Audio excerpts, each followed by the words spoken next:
The second I landed in Damascus, I had tears in my eyes. And I am a person who quite difficult to have tears in the eyes. I looked around, I said, now is the time when I can go back finally to Syria and help Syrian, and dictatorship Assad cannot even go back. So we got off the plane. I mean, it was so emotional for me. Even the two congressmen, they were looking at me and they talked about it. They saw how emotional. So we jumped on the car. I was honored to deploy the first American flag. It was one of my dreams. Wow. Just to give the people perspective on where you can be. I have a large audience following from Syria. They always watch how successful in business, and that I have my family and my kids. That's what they want. But unfortunately, the civil war prevented all these goals for them. So that was a new gate, new Damascus gate for the Syrian to look at where we could be if we go to the Western camp.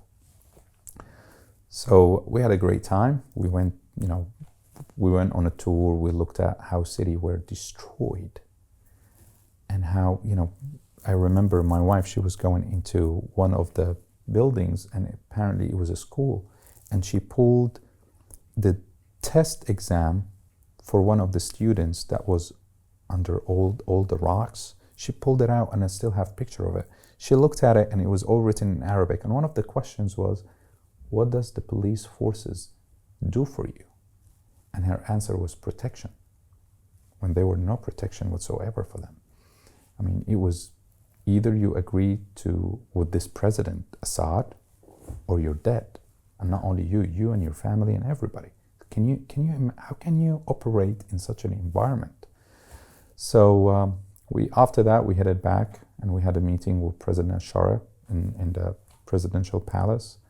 Great meeting, and the conversation was very inspiring. To see your congressman sitting with the president of the country where you came from. I looked at it, it was very emotional for me. I mean, how, the best nation in the world, America, having their elected official going and checking what's happening on the ground. Prior to the visit with President Assad, we went to all the churches. We went to 2 churches in Syria. We engaged with, the top Christian leaders, and we were surprised by what he said. He said, we're very happy, we're secure, we don't have any issue here. The interim government, we can tell they're trying to do what they can to protect our churches, to protect the public. Because there's lots of religions in Syria, right? It's a very diverse country. We have Druze, Shia, Muslims, Christian. I mean, it's very diverse. Hey, I know investing in crypto is scary. It takes a real leap of faith because there are so many scams, rug pulls, and bad actors out there. It's a dangerous business, which is why 95% of people lose all their money. Well, that's why I created the London Real Investment Club, so you can access the hottest deals on the planet and use the crypto bull market to create the generational wealth that you deserve. Join my team of over 100 people from around the world that are making millions of dollars behind the scenes investing in blockchain, AI, Web3 games, DeFi, Bitcoin, and more. Don't miss out. Click the link below to book a call with one of my team now. But hurry, this bull market will end soon. I know investing in crypto can be scary. That's why you gotta join the investment club. Pull the trigger. Let's do this.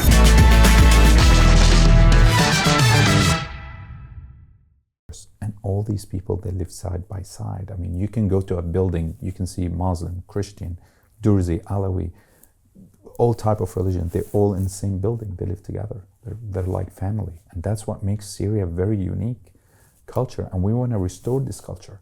Unfortunately, dictator Assad was manipulating these minorities and manipulating the religious people and make them fight each other. That's how you control them. That's how we divide and conquer. So this is why he lost it that long. This is why he lost it 15 years after the civil war. But luckily he's out of it now. People are more excited to be back together.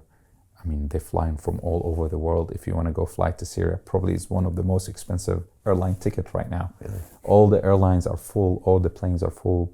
I mean, they have coming from Europe, Turkey, GCC countries, and hopefully they will open a lot more as well.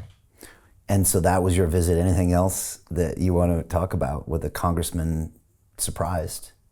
Well, the congressman was surprised about a lot of things, especially listening to President Sharaa, given the fact that he had a tough history and people were talking about it all the time.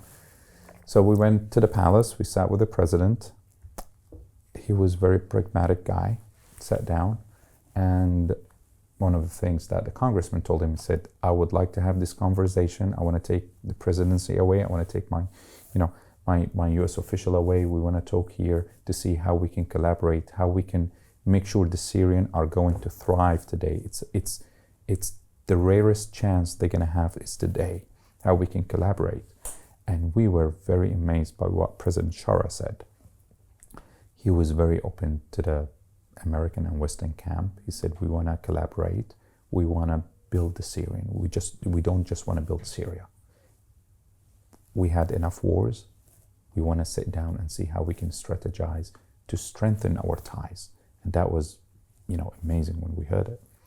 One of the other things, we talked about was the relationship with the neighbor countries and Abraham Accord and the peace agreement.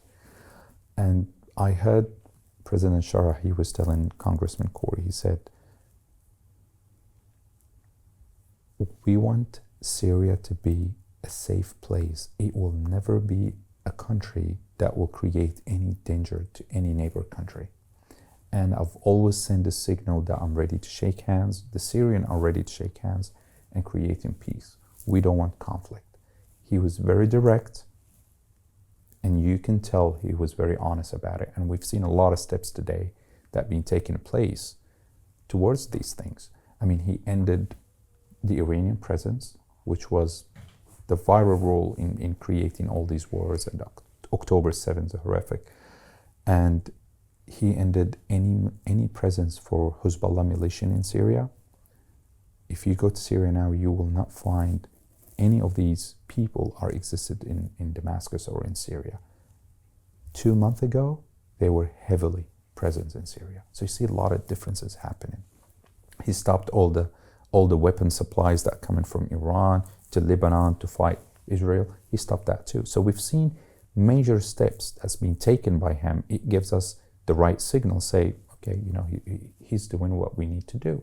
He's truly working to create a better Syria, a better country for the Syrian, allowing the Syrian to have their chance, rather than tell them, I want to go establish, I want to create another war. So we sense that he's a man turning into economy, into prosperity, into an ecosystem that allows the Syrian to thrive again. He doesn't want Syrian to be surviving mode. He wants them to be on a thriving mode. And that was, very optimistic for us. We were very happy. One of the things that I looked when I was in the palace, the presidential palace is built on a hill, and you can kind of see Damascus from that hill. So looking through the window, I mean, I couldn't believe President, the previous Assad, I wouldn't call him even president, the dictator Assad, used to stand on the window looking at the city being bombarded and killing his own people, and he was okay with it. But today is a major change. Today we're seeing optimistic things. Today we're seeing the Syrian, the falling of Assad. We were all nervous. We thought it's going to turn into a vacuum. We said, oh my God, what's going to happen?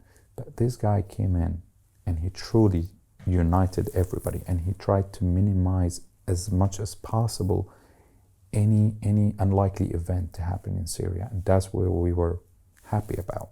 And that's where you see Trump administration saying, okay, he's been doing these steps. We got to work with him. We don't want to create another Iraq. We don't want to create another Libya. So we're taking the right steps here. And that's what makes us very optimistic. How do you get out of a rat race? How do you create wealth not only for yourself, but also for the generations to come after? I am absolutely amazed with the quality of companies that we're getting exposure to. We go on to Zoom calls with the innovators and the folks who are building new applications in metaverse, blockchain, artificial intelligence, decentralized finance. What's going on, everybody? Thumbs up if you can see me. We are focusing on early stage investment. And the quality of people that we're getting exposure to, whether it be Dan Tapiero with 1RT, Jason Ma from Open, Yatsu from Animoca. It's been a phenomenal experience thus far. It has far exceeded my expectations. We are focusing on cutting edge technologies. I view it now as the best investment I've ever made. The upside I view is unlimited. And as a retail investor, I would never get this exposure anywhere else outside of Investment Club. See you in the Investment Club.